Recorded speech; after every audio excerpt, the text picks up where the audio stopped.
Jadi otak itu kan menyimpan memori semua. Jadi selama hidup itu jangan menyimpan memori kepentingan, nanti kalau meninggal juga pedih. Siap atau nggak siap si jenazah, di mikromimiknya kita harus mempersiapkan jenazah seolah-olah mereka siap. Itu aku pelajari, kita membuat simpul senyum, jadi ada orang yang meninggal cemberut, kita harus senyumin. Jadi seolah-olah mereka siap gitu. Ada juga orang sombong yang sampai meninggal alisnya sampai naik itu ya udah kayak gitu. Salah satu novel mungkin terjujur yang pernah saya buat di situ tentang banyaknya kisah jenazah yang pernah aku tulis, dan itu juga bisa menjadi pelajaran hidup kita yang masih hidup gitu.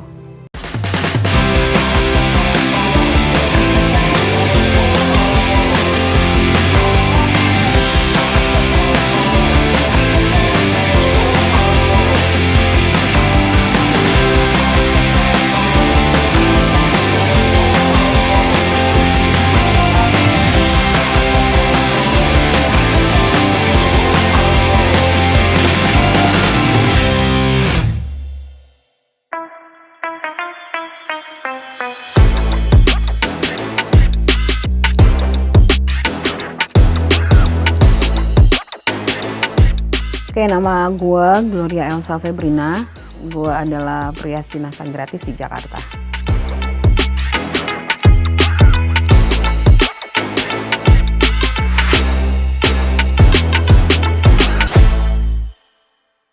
Oke, gue adalah perias jenazah. Awal mulanya gue jadi perias jenazah itu nyokap gue, mama adalah pemandi jenazah. Berawal dari pemandi jenazah, dulu gue masih usia remaja belia, ikut-ikut mamah lah, ikut ngerias jenazah gitu loh, memandikan jenazah. Terus mama bilang, ya udah lo coba deh ngerias gitu, karena kan gue suka banget saat itu passionnya. Dan menjadi profesi itu awalnya masih remaja ya, tapi tahun 2016 gue mulai profesional karena udah mumpuni secara ilmu dan secara pengalaman ya kan, dan biayanya dengan gratis loh, gratis, semuanya gratis. Gue kasih sama jenazah karena gue tahu gue harus berterima kasih sama Tuhan gitu. Oke, kenapa gratis? Kenapa harus gratis? Itu diawali dengan pada saat suami gue meninggal. Pada saat suamiku meninggal itu aku nggak punya apa-apa, nggak punya uang sama sekali. Di situ aku mau mengembalikan apa yang Tuhan kasih ke dalam kehidupan saya pada saat kehilangan suami saya. Dan saya baru mengerti bahwa ketika lo meninggal itu, keluarga kan yang bakalan membayar semua gitu ya kan, kalau keluarga ikhlas. Kalau ada beberapa keluarga yang nggak ikhlas atau tidak mampu, bagaimana perasaan kalian sebagai jenazah? Jadi aku pengen menempatkan posisi gimana kalau gue jadi jenazah ya gitu. Kayak gue maunya juga nggak punya hutang, nggak punya balas budi atau segala macam. Jadi aku bisa memberikan gratis karena background story aku kehilangan suami juga. Di situ ternyata banyak banget apa yang harus gue bayar pada saat suami gue meninggal gitu ya. Jadi mengembalikan apa yang Tuhan kasih pada saat suami gue meninggal, dan juga menempatkan diri gue sebagai, kalau gue jadi jenazah bagaimana gitu perasaan gue kalau misalnya gue terlalu banyak membebani keluarga gue, karena pada dasarnya manusia itu enggan mempersiapkan hari kematian mereka. Jadi gue ngelihat si jenazahnya, bukan keluarganya atau backgroundnya atau rasnya atau agamanya. Semua kalau masih bisa gue tolong, gue akan tolong gitu. Sekali lagi, menjadi perias jenazah adalah pilihan hidup gue. Kenapa? Karena memang gue seneng banget sama rias gitu loh ya. Riasan makeup itu gue dari kecil emang seneng gitu lah. Dan kenapa harus orang mati? Orang meninggal mungkin karena pekerjaan nyokap gue dulu mau menolong orang-orang yang memandikan, nyokap gue kerjanya memandikan jenazah. Dan gue tahu banget MUA di Jakarta ini sekarang sudah banyak saingan kan. Jadi MUA sekarang tuh gampang, orang hidup tuh gampang. Jadi tapi kalau orang yang meninggal itu jarang banget orang yang mau berkiprah di pekerjaan ini gitu. Dan gue kayak I really love this job karena apa ya? Karena merias jenazah, mempersiapkan terakhir seseorang itu adalah hal yang sangat terpuji menurut gue ya. Dan kayak gue tuh kayak ngerasa ikut celebrating their life gitu, perjuangan hidup mereka, terus ditutup dengan gue nih orang asing nggak kenal dia, tapi gue mau nolong dia gitu loh. Dan pekerjaan perias jenazah adalah sebenarnya adalah pekerjaan tanpa balas jasa atau terima kasih. Lo bayangin, gue nolong orang itu nggak bisa bilang terima kasih sama gue. Itu pekerjaan kita, orang-orang yang ngurusin jenazah. Oke, kesulitan menjadi perias jenazah adalah satu, kondisi kulitnya jenazah itu kan sudah mengeras, terus sudah tidak moist lagi. Itu tekniknya kita harus kuasai banget. Dan penyebab kematian seseorang juga berbeda-beda. Misalnya kalau misalnya ada orang meninggal karena sakit jantung, berbeda penanganannya dengan orang sakit liver. Karena kalau jantung itu biasanya menghitam, orang sakit liver itu menguning kondisi kulitnya. Dan berbeda juga penanganan ketika kita merias jenazah korban pembunuhan atau kecelakaan, itu beda-beda. Nah, belum tentu juga banyak manusia yang berani, karena kan kita orang Indonesia automatically kita tahu banget deh kalau misalnya kita itu disuguhi dengan budaya horor gitu ya. Jadi mereka lebih takut, jauh lebih melihat horornya daripada kemuliaannya pekerjaan ini gitu loh. Gue sebenarnya pengen sharing nih ya, gue belajar dari mortician, kita sebutnya mortician, perias jenazah itu di luar negeri itu namanya mortician.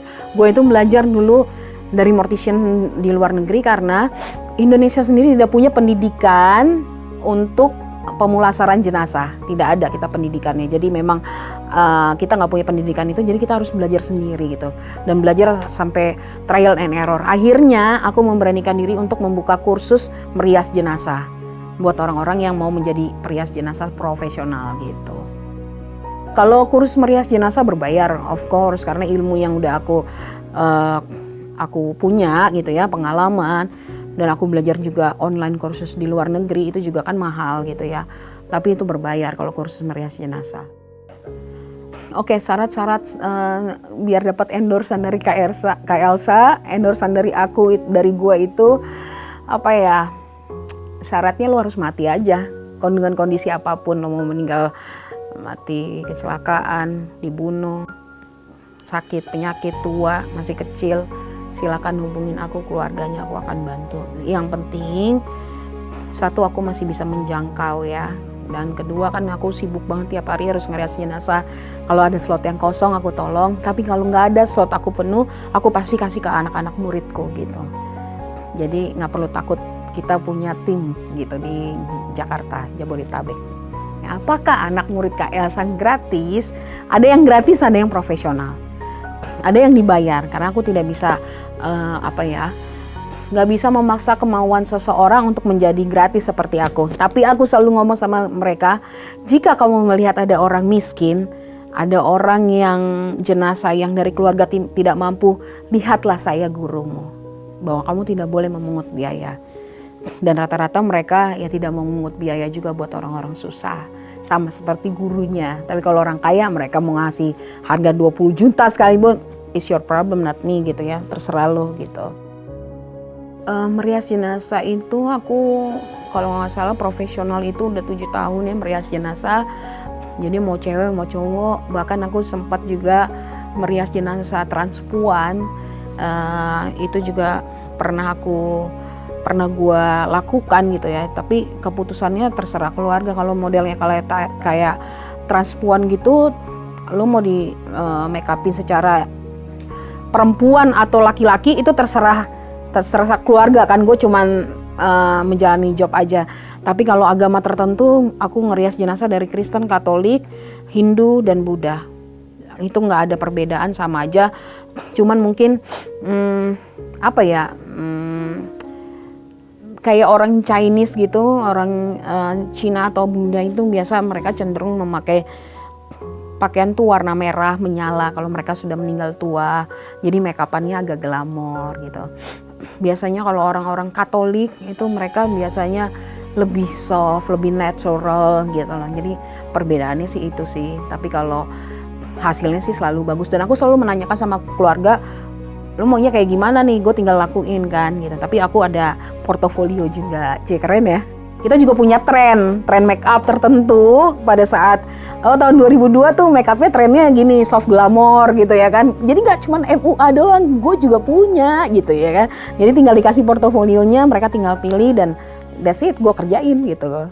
Awakened by the morning sun, new day have just begun. Through the open window, warm and gentle wind invites you to take a walk. Walking down the sunny street, humming, moving to the beat. All the happy songs. Kesulitan pada saat gue menjadi perias jenazah adalah satu, kalau si keluarga itu punya, ya kalau gue ngerias di banyak keluarga gitu loh. Jadi kalau gue ngerias tuh, kalau banyak orang tuh gue malah pusing. Karena apa? Semakin banyak orang semakin banyak request kan gitu loh. Dan yang kedua, penyebab kematian seseorang sih yang membuat sulit. Mungkin kalau misalnya orang meninggal karena karena kecelakaan, kan yang jahit bukan gue nih, yang jahit kan dokter. Gue tinggal nutupin pakai wax. Tapi yang paling sulit adalah ketika lo mendapatkan jenazah yang sudah busuk. Yang misalnya kematiannya tidak diketahui, tahu-tahu ditemukan dalam keadaan busuk, itu yang paling susah sih sebenarnya. Terus kesulitan yang ketiga, yang terakhir adalah waktu. Gue kadang-kadang suka sampai lupa istirahat, ngurusin jenazah, bolak-balik masuk IGD karena sakit asam lambung dan GERD. Kesulitannya itu sih, nggak bisa istirahat karena kan lo nggak tahu. Jadi waktu kematian seseorang tuh lo nggak tahu. Tahu-tahu lagi tidur enak ya kan, mimpi ketemu siapa gitu ya kan. Tahu-tahu dibangunin telepon, Kak harus ngerias jenazah di sini. Gue harus siapin diri dan itu masih ngantuk-ngantuk gitu kan. Kalau patokan standarisasi pekerja sebagai perias jenazah itu dia, kita nggak punya sekolahnya, nggak punya akademinya, nggak punya juga lembaga yang menaunginya. Jadi tolong Menteri Pendidikan bisa bicara sama saya, kita bikin yuk pemulasaran jenazah ini sangat-sangat penting banget. Dari mulai memandikan jenazah, itu ada tekniknya, embalming, formalin, sampai merias, sampai kremasi ya, atau penguburan itu harus ada pendidikannya dan sekolahnya supaya cara kita melayani si jenazah ini juga berkualitas gitu. Kita nggak ada sekolahnya, makanya kenapa aku sekolah di luar negeri gitu. Tapi aku nggak keluar negeri. Aku dulu ngirim-ngirim email sama mortician atau perias jenazah di luar negeri karena pada saat itu saya tidak mampu dan kita nggak punya sekolahnya. Jadi gue harus cari cara nih gimana, dan mencoba hal-hal yang baru dari jenazah ini adalah satu tantangan sih, bukan kesusahan buat gue, tapi tantangan sih, lebih pada tantangan gitu. Tapi selayaknya ngurusin jenazah kan harus benar-benar hati-hati, baik. Makanya kenapa sebelum ritual saya merias jenazah, saya biasanya setelah saya berdoa, saya tuh pegang tangan jenazah, usap kepalanya, terus saya bisikin, tante, om, atau kakak, adik gitu ya, siapapun itu. Saya memperkenalkan nama saya Elsa, saya mau merias jenazah, izinkan saya untuk membuat om atau tante atau kakak atau adik hari ini cantik di mata Tuhan dan di mata pelayat gitu. Makanya kenapa kita harus memperlakukan mereka juga, karena indera yang terakhir diambil Tuhan kan indera pendengaran, jadi mereka pasti bakalan dengar ya.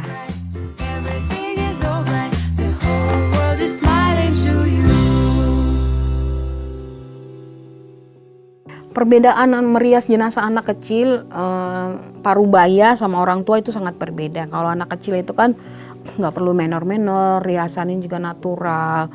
Kalau parubaya itu tergantung ciri khasnya. Biasanya aku ngelihat fotonya pada saat dia hidup ya kan, gue ngeliatin gitu, oh kayak gini nih. Tapi kalau orang yang tua itu jauh lebih, kita merias itu harus bersahaja. Jangan menor-menor, jangan terlalu ini. Jadi kita bikin kayak makeup soft glamour. Nah kesulitannya itu kalau orang tua itu kan banyak lipatan-lipatan, kerutan-kerutan tuh. Nah itu menantang sih. Jadi gimana caranya kita supaya ya lipatan itu bisa tertutup gitu loh, bisa covering gitu.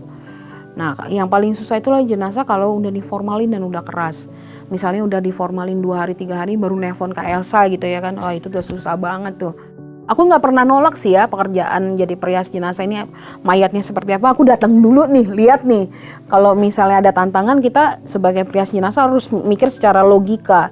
Jadi kita udah kayak MacGyver, karena kita nggak ada sekolahnya, apa aja harus kita coba gitu kan, trial and error. Akhirnya gue nemuin beberapa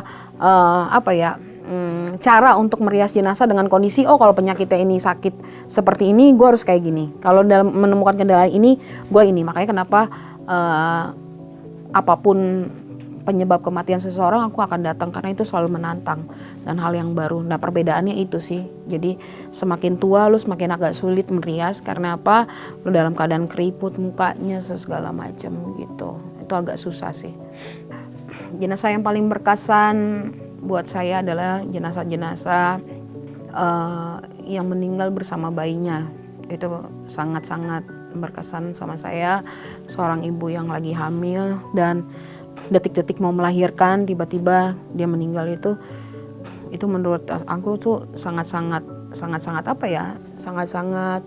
berkesan sekali sama saya. Dan jenazah-jenazah yang meninggalnya udah ngasih surat wasiat. Surat wasiatnya gini, kalau aku meninggal, aku mau dimekapin sama Gloria Elsa. Dan aku sudah menuntaskan puluhan surat wasiat yang sudah aku tuntaskan. Jadi selama masih hidup, mereka udah nulis surat, kayak misalnya Kak Elsa, mungkin kalau Kak Elsa baca surat ini, aku sudah meninggal, but I say thank you sama kamu, karena aku tahu ketika aku meninggal, aku gak bisa bicara. Terima kasih sama Kak Elsa, dan terima kasih karena hari ini telah merias aku dengan cantik. Aku percaya pasti Kak Elsa merias aku dengan cantik dan bagus gitu. Dan itu sangat-sangat menyentuh hatiku, karena kita jadi perias jenazah, terus terang kita kurang tidur, kurang istirahat, mengesampingkan kesukaan kita, bahkan jalan-jalan, punya waktu sama anak dan keluarga aja tidak ada. Jadi hal-hal yang kayak gitu tuh membuat kita lagi semangat lagi untuk bekerja atau melayani para jenazah gitu. Merias jenazah itu harus bersahaja, supaya orang yang melihat itu juga terlihatnya, oh ini she or he is ready to go to heaven gitu. Bahwa manusia itu layak dimanusiakan pada hari terakhir mereka.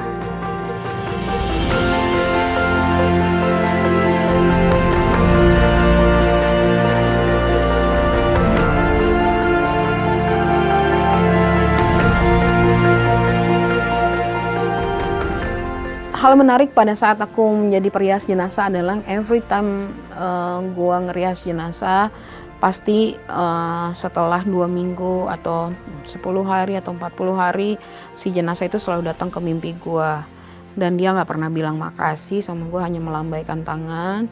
Biasanya itu gak ada orang yang tua dan gak ada anak muda, semua dalam paruh baya. Maksudnya anak kecil itu gak ada, semuanya dalam paruh baya. Dan itu dia kayak ada jembatan, di sini gelap, di sisi gua gelap, di sana tuh indah, ada taman bunga. Mereka cuma ngelambaikan tangan ke gua. Mungkin menurut gua itu satu hal yang mereka caranya untuk berterima kasih ya seperti itu. Dan hanya jenazah-jenazah bunuh diri yang nggak pernah bilang terima kasih. Aku cuma dengar suara, aku bingung aku harus kemana, aku ada di mana, aku nggak tahu. Jadi kalau selama lo punya masalah apapun, masalah lo, utang piutang, percintaan, judi online, apapun itu, lo jangan mati bunuh diri, pasti ada solusinya. Karena mati bunuh diri itu selain lo raga lo bingung kemana gitu ya, keluarga lo juga malu kan gitu.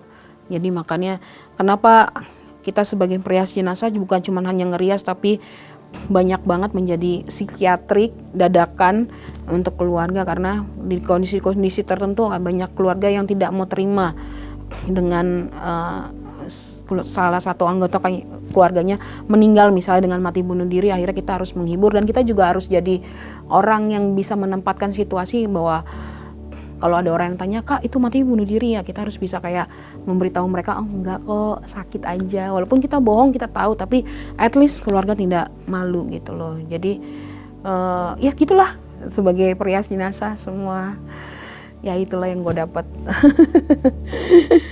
terlahir indigo atau tidak indigo, orang-orang yang ngurusin jenazah ini pasti akan menjadi orang-orang yang sensitif. Dan aku adalah sebagai orang banyak mengenal aku perias jenazah gratis juga, perias jenazah si pembawa pesan jenazah. Aku dulu merasa kalau aku kayaknya schizophrenia deh, karena aku sering dengar suara gitu ya, yang bukan suara manusia. Aku dengar suara tapi orangnya nggak ada gitu. Tapi begitu aku ngomong kayak waktu itu gini ya, berawal dari aku megang jenazah. Itu malam jam 2 pagi, tiba-tiba aku dengar suara, aku mau minta maaf deh sama adikku gitu kan. Aku merasa kok nggak ada orang di sini, apa gue schizophrenia, aku sempat ke psikiater gitu kan. Tapi begitu aku ngomongin, kak kok ada suara sama keluarga gitu, kok si Inang ini mau minta maaf ya sama adiknya, itu mereka langsung nangis. Ternyata mereka udah berantem 10 tahun. Nah dari situ aku kayak mulai, kok gue jadi tambah kenceng nih suaranya ya, makin kesini gitu ya. Tapi puji Tuhannya dengan hal yang menurut gue ini adalah beban buat hidup gue, ternyata bisa menolong orang ya. Oke, gue akan tolong lo juga. Tapi kalau dia nggak punya pesan, ya nggak aku sampaikan ke keluarga karena nggak ada apa-apa gitu loh. Tapi gue hanya denger suara aja.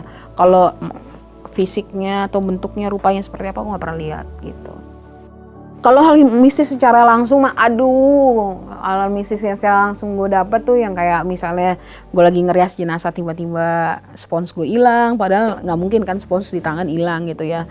Terus kayak ngeluarin air mata, itu namanya mikromimik. Mikromimik wajah itu kita bisa baca pada saat lo meninggal. Biasanya kalau orang-orang yang belum siap meninggal itu dia mengkerut mukanya, wajahnya, atau dalam keadaan sedih, mimik wajahnya sedih. Itu kita baca dan kita biasanya ngobrol juga. Aku ngobrol sama jenazah, kadang-kadang aku mendapatkan pesan juga dari si jenazah, aku sampaikan dengan keluarga. Itu kan nggak mistis sih sebenarnya, itu mungkin karena kita capek aja lah gitu atau gimana. Mikromimik adalah mikromimik yang ditinggalkan pada saat lo meninggal. Jadi otak itu kan menyimpan memori semua. Jadi selama hidup itu jangan menyimpan memori kepedihan, nanti kalau meninggal juga pedih.